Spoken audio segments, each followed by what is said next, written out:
ಭ್ರಷ್ಟಾಚಾರಕ್ಕೆ ಸಂಬಂಧಪಟ್ಟಂಗೆ ಸಿಎಂ ಆರ್ಥಿಕ ಸಲಹೆಗಾರರಾಗಿರುವ ಬಸವರಾಜ ರಾಯರೆಡ್ಡಿ ಅವರಂತಹ ಮಾತುಗಳು ಸಾಕಷ್ಟು ಕೂಡ ಒಂದಿಷ್ಟು ರಾಜ್ಯ ರಾಜಕೀಯದಲ್ಲಿ ಸಂಚಲನಕ್ಕೆ ಎಡೆ ಮಾಡಿಕೊಟ್ಟಿರುವಂಥದ್ದು. ಅದರಲ್ಲೂ ಕೂಡ ಪ್ರತಿಪಕ್ಷಗಳು ಇದನ್ನೇ ಅಸ್ತ್ರವನ್ನಾಗಿ ಬಳಸ್ಕೊಳ್ತಕ್ಕಂಥದ್ದು ಕೂಡ ಈಗ ಮುಂದಾಗಿದೆ. ಸೊ ಇದ್ರ ಬಗ್ಗೆ ಮಾತನಾಡೋದಕ್ಕೆ ನಮ್ಮ ಜೊತೆಗೆ ಬಸವರಾಜ ರಾಯರೆಡ್ಡಿ ಅವರು ಇದ್ದಾರೆ. ಅವರ ಹತ್ರ ಒಂದಷ್ಟು ವಿಚಾರಗಳನ್ನ ತಿಳಿಯುವಂಥ ಒಂದು ಪ್ರಯತ್ನ ಮಾಡೋಣ. ಬಸವರಾಜ ರಾಯರೆಡ್ಡಿ ಅವರ ನಿಜಕ್ಕೂ ಅದನ್ನ ಭ್ರಷ್ಟಾಚಾರ ಕರ್ನಾಟಕದಲ್ಲಿ ಇದೆ ಅನ್ನುವಂಥದ್ದು ಹೇಳಿದ್ರೆ ಅಥವಾ ಯಾವ ಥರ ಹೇಳಿದ್ದೀರಾ? ನಾನು ಹೇಳಿದ್ದು ಇಡೀ ಕರ್ನಾಟಕದ ಆಡಳಿತ ವ್ಯವಸ್ಥೆಯಲ್ಲಿ it's not a question of this government that government. There is a blame, there is a ಸಿಸ್ಟಮಲ್ಲಿ ಇದು ಬಂದ್ಬಿಟ್ಟಿದೆ. ಅಪಾದನೆಗಳಿದ್ದಾವೆ, ಇದಕ್ಕೆ ಸಾಕ್ಷಿ ಇಲ್ಲ, ಯಾರು ಸಾಕ್ಷಿ ಕೊಡ್ತಾ ಇಲ್ಲ. ಆದರೆ ಅಪಾದನೆಗಳದ್ದು ನಿಜನಾ? ಮತ್ತು ಇರೋದು ನಿಜಾನೇ. ಆದರೆ ಇದು ಸರಿಯಾಗಿ ಆಗಬೇಕು ಅನ್ನೋಂಥ ದೃಷ್ಟಿಯಿಂದ especially quality of the work, ಅಲ್ಲಿ ಗುಣಮಟ್ಟದ ಕೆಲಸ ಆಗಿದೆಯಲ್ಲೋ ಅಂತ ಗೊತ್ತಾಗುತ್ತಿಲ್ಲ. ಟ್ರಾನ್ಸ್ಫರಲ್ಲಿ ದುಡ್ಡು ತೊಗೊಂಡಿದ್ದಾರೆ ಅಂತ ಗೊತ್ತಾಗಲ್ಲ, ಆದರೆ ಊಹಾಪೋಹಗಳಿರ್ತದೆ. ನಾನು ಸಂಬಂಧಪಟ್ಟು ಮಾತಾಡಿದ್ದು ಓನ್ಲಿ ಕ್ವಾಲಿಟಿ ಆಫ್ ವರ್ಕ್. ನಾನು ಅಲ್ಲಿ ಮಾತಾಡಿದ್ದು ಗುಣಮಟ್ಟದ ಕೆಲಸಗಳಾಗ್ತಾಯಿಲ್ಲ, ಶಾಲೆ ಕಾಲೇಜುಗಳನ್ನ ಮುಂದೆ ಬಿದ್ದು ಹೋಗ್ತಾವಪ್ಪ, ರಸ್ತೆ ರಿಪೇರಿ ಆಗಿ ಹೋಗಲ್ಲ, ಇದನ್ನು ಮೆನ್ಷನ್ ಮಾಡಿರಿ ಅಂತ ನಾನು ಹೇಳಿದೆ. ಆ ಸಂದರ್ಭದಲ್ಲಿ ಪತ್ರಿಕೆಯವರು ಕರ್ನಾಟಕದಲ್ಲಿ ಹಿಂಗೆ ಅಂತ ಬರೆದಿದ್ದಾರೆ, ಆದರೆ ಪ್ರೆಸ್ ಅಡ್ರೆಸ್ ಮಾಡಿಲ್ಲ ನಾನು. ಅಲ್ಲ, ಅದೇನೇ ಇರಲಿ, ಪ್ರೆಸ್ಸನ್ನು ಅಡ್ರೆಸ್ ಮಾಡಲಿಲ್ಲ ನಾನು. ನಾನು ಹೇಳಿದ್ದು ನಿಜ, ಕರ್ನಾಟಕ ಏನಪ್ಪ ಈ ಅಪಾದನೆಗಳಿಂದ ಕರಪ್ಷನ್ ಸ್ಟೇಟ್ ಆಗಿಬಿಟ್ಟಿದೆ, ಅದಕ್ಕೆ ಇದನ್ನು ಚೆಕ್ ಆ್ಯಂಡ್ ಬ್ಯಾಲೆನ್ಸ್ ಮಾಡಿದರೆ ಮಾತ್ರ ಸರಿ ಆಗ್ತದೆ. You please mention this in the your report ಅಂತ ಹೇಳಿದ್ದೇನೆ.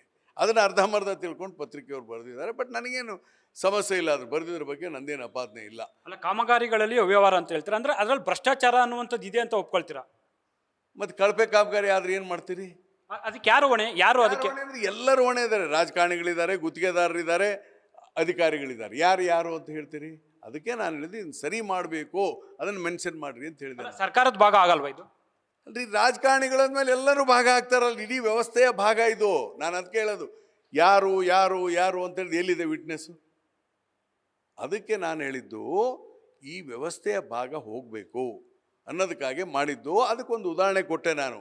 ನಮ್ಮ ಮುಖ್ಯಮಂತ್ರಿಗಳು ದಿಟ್ಟ ಕ್ರಮ ತೆಗೆದುಕೊಂಡಿದ್ದಾರೆ. ಈಗ ಆಲ್ರೆಡಿ ಒಂದು ಹೆಜ್ಜೆಯನ್ನು, ಎಲ್ಲಿ ಟ್ರಾನ್ಸ್ಫರ್ನಲ್ಲಿ ಅತಿ ಹೆಚ್ಚು ಹಣ, ಎಕ್ಸೈಸು, ಆಮೇಲೆ ಸಬ್ ರಿಜಿಸ್ಟ್ರು, ಈ ಕಮರ್ಷಿಯಲ್ ಟ್ಯಾಕ್ಸು, ಇದರಲ್ಲಿ ಕರಪ್ಷನ್ ಹೋಗ್ಬೇಕಂತೇಳಿ ದಿಟ್ಟ ಕ್ರಮವನ್ನು ನಮ್ಮ ಮುಖ್ಯಮಂತ್ರಿ ತೆಗೆದುಕೊಂಡಿದ್ದಾರೆ. ಮುಂದಿನ ದಿನಮಾನಗಳಲ್ಲಿ ಈ ಕರಪ್ಷನ್ನು ಇದರಲ್ಲಿ ಕಮ್ಮಿ ಆಗಬೇಕು ಅಭಿವೃದ್ಧಿ ಕಾಮಗಾರಿಗಳಲ್ಲಿ ಅನ್ನೋದಕ್ಕಾಗಿ ನಿನ್ನೆ ಇದನ್ನು ಮೆನ್ಷನ್ ಮಾಡಿ ರಿಪೋರ್ಟ್ನಲ್ಲಿ ಅಂತ ನಾನು ಹೇಳಿದ್ದು. ಅದಕ್ಕಾಗಿಯೇ ನಮ್ಮ ಮುಖ್ಯಮಂತ್ರಿಗಳಿಗೆ ನಾನು ಹೇಳ್ತೇನೆ, ಇದ್ರ ಬಗ್ಗೆನೂ ಒಂದು ಒಳ್ಳೆ ವಿಜಿಲೆನ್ಸ್ ಮಾಡ್ತಿರೋ, ಲೋಕಾಯುಕ್ತ ಮಾಡ್ತೀರೋ, ಸ್ಟ್ರೆಂಥನ್ ಮಾಡ್ತಿರೋ ಮಾಡಿ ಒಳ್ಳೆ ಇದನ್ನು ಮಾಡಿ ಅಂತ ನಾನು ಸಲಹೆಗಳನ್ನು ಕೊಡ್ತೇನೆ ಮುಖ್ಯಮಂತ್ರಿಗಳಿಗೆ. ಅಂದರೆ ಅದು ಈಗ ಬಂದಿರೋಂಥದ್ದು ಅಥವಾ ಮೊದಲಿಂದನೂ ಈ ವ್ಯವಸ್ಥೆ ನಡ್ಕೊಂಡು ಬಂದಿದೆ ಅನ್ನೋ ಅರ್ಥದಲ್ಲಿ? ನಡೆದಿದೆಯಲ್ಲ, ನಮ್ಮ ಸರ್ಕಾರದಲ್ಲಿ ಕಡಿಮೆ ಆಗಿದೆ, ಕಡಿಮೆ ಆಗುತ್ತೆ. ಇದನ್ನು 2 ಕೇಸನ್ನು ಸಿ ಎಂ ಸಿದ್ದರಾಮಯ್ಯ ಮುಂದಿನ 3 ವರ್ಷಗಳಲ್ಲಿ ಮಾಡ್ತಾರೆ. ಇಡೀ ವ್ಯವಸ್ಥೆ ಇದು ಹಲವಾರು ದಶಕಗಳಿಂದ ಬಂದಿದೆ, ಇದೇನು ಹೊಸತೇನಲ್ಲ. ಇಡೀ ಟ್ರಾನ್ಸ್ಫರ್ ಸಿಸ್ಟಮ್ನಿಂದ ಪ್ರಾರಂಭ ಆಗಿದ್ದು ಮುಖ್ಯ ಕಾರಣ ಇದಕ್ಕೆ ನಮ್ಮ ಟ್ರಾನ್ಸ್ಫರ್ ಸಿಸ್ಟಮ್. ಹೀಗಾಗಿ ಒಂದಲ್ಲ ಒಂದು, ಆಮೇಲೆ ಚುನಾವಣೆಯಲ್ಲಿ ಸಿಕ್ಕಾಪಟ್ಟೆ ಹಣ ಖರ್ಚು ಮಾಡ್ತೇವೆ. ಮೊದಲೆಷ್ಟು ಮಾಡ್ತಾಯಿದ್ರು?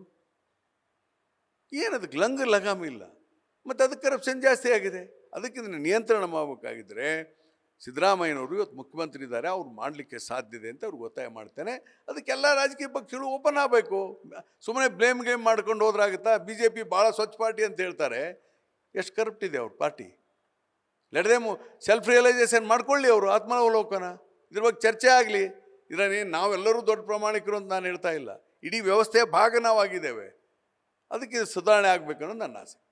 ಅಂದರೆ ಹಿಂದಿನ BJP ಸರ್ಕಾರ ಆಗಿರ್ಬೋದು, JDS ಸರ್ಕಾರದಲ್ಲೆಲ್ಲ ನಡೆದಿದೆ, ಅದು ಕಾಂಗ್ರೆಸ್ಸಲ್ಲೂ ಕಂಟಿನ್ಯೂ ಆಗಿದೆ. ವ್ಯವಸ್ಥೆಗಳು ಬ್ರೇಕ್ ಆಗಬೇಕು ಅನ್ನೋದು ನಿಮ್ಮ ಉದ್ದೇಶನ? ಈ ವ್ಯವಸ್ಥೆ ಕರ್ನಾಟಕದಲ್ಲಿ ಕೆಟ್ಟೋಗಿದೆ, ಅದಕ್ಕೆ ವಿಟ್ನೆಸ್ಗಳಿಲ್ಲ. ಅದಕ್ಕೆ ನಾನು ಹೇಳ್ತಾ ಇರೋದು, ಇದು ಥರ ಮಾತಾಡ್ತಾ ಇದ್ದಾರೆ, ಅದಕ್ಕೆ ಸೆಲ್ಫ್ ರಿಯಲೈಸೇಷನ್ ಮಾಡ್ಕೊಂಡು ನಾವು ಸರಿ ಮಾಡ್ಕೋಬೇಕು.